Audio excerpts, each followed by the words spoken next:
morning, friends, and thank you for joining me on this morning's devotional on this Wednesday, September 15th. We're continuing on our series of Unafraid, and today I want to talk about a question that we might face in our lives sometimes. Maybe you have, I know I have, and many of us in the world. The question of where is God? You know, fear comes in many forms, and one form of fear is literally the fear of the world around us.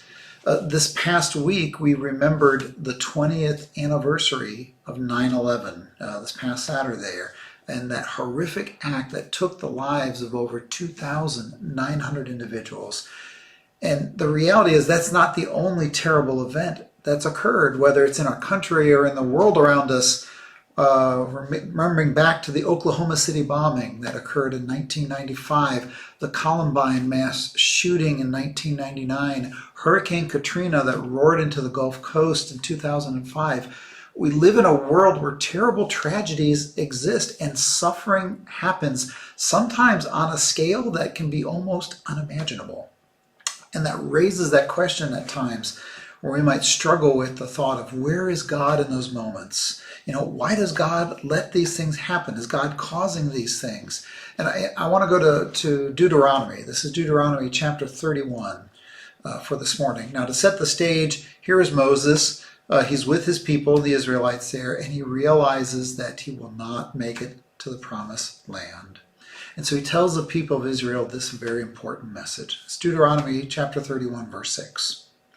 Be strong and bold. Have no fear or dread of them, because it is the Lord your God who goes with you. He will not fail you or forsake you.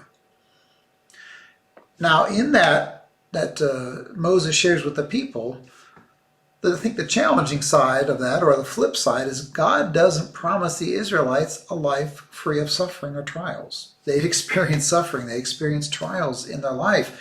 God's not saying those aren't going to happen, but God does promise to be with them in their journey, to never leave them, to never forsake them, and sometimes even to carry them, I think, in the midst.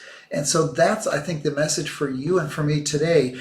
The challenge of the reality that there are going to be moments of tragedy in the world, in our country, in our own families, and maybe even for ourselves that cause times of suffering.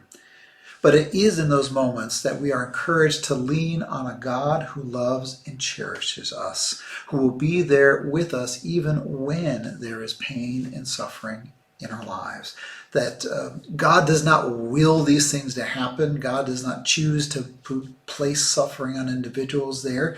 We have this thing called free will that happens in life, that reality is that things will happen in the world. And yet God does not will bad things to happen. But I do believe strongly that God's grace is present in every situation in our lives there, surrounding us, loving us, and sometimes even carrying us when we're down. It reminds me of the old poem, Footprints. You might remember that one, where a man is talking to the Lord at the end of his life. And he says, Lord, you know, as I look back on the beach of my life, I see our two footprints, you and me, side by side. But I notice in the most challenging times, in those times of suffering when I needed you most, there was only one set of footprints. And I don't get it, Lord, where were you? You know, why did you leave me in those moments when I needed you most? And Jesus responds, my child, I will never leave you or forsake you, for it is in those moments that I simply carried you. And so that's my prayer for you and for me this week, is that if we are wrestling with whether it's the fears of the world around us, the fears of our nation, the fears of our own families, or even our own personal moments of fear, to remember that there is a Savior who loves us and will not forsake us, whose grace is present in our lives, and at times when we need them most, to be able simply to carry us in the journey. Until we meet again, may God hold you in the palm of God's hand.